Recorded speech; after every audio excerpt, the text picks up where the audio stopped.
The ending of Spider-Man is going to be very divisive. Yes, according to the first feedback and screenings, the movie is absolutely insane, but the ending is dividing people. And I think that's because these four characters are going to find themselves in totally crazy situations. First, I think Banner will end up in prison, pretty badly hurt. His Hulk is back and his technology is going to be used against him. Whatever happens, he's been hurt and is now under surveillance. Same goes for Jean Grey. It seems like she really stands out, almost being the main character if we believe the feedback from the screenings.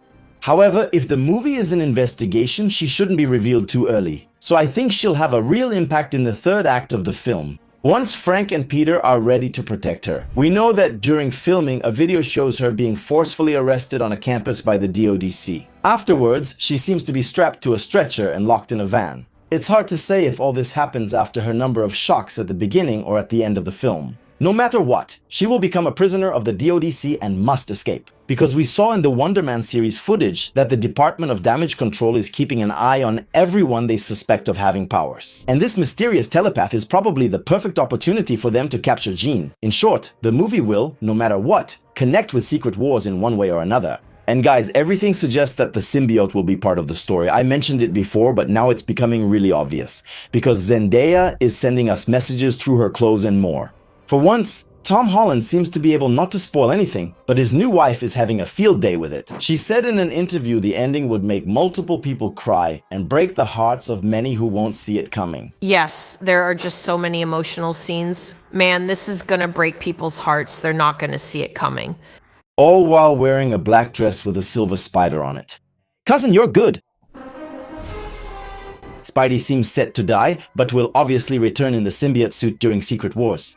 Yeah, by the way, another funny moment from the interviews, when they asked Tom Holland if any other Avenger remembers him, he answers, "I think no one remembers that I'm Spider-Man apart from one." Nobody remembers that you're Peter Parker.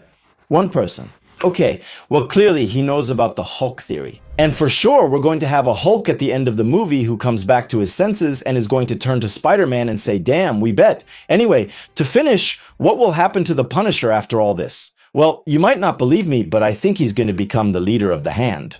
Yes, I know, it's completely crazy, but in the comics, after many events that linked the Punisher's logo with far-right movements, Marvel made the Punisher the leader of the Hand to allow him to get rid of the scum on a large scale. A completely different run, but one I could see adapted here. And yes, without Ogun, the Hand needs a new leader. And I didn't really understand where Frank was going after all this, in the MCU, I mean.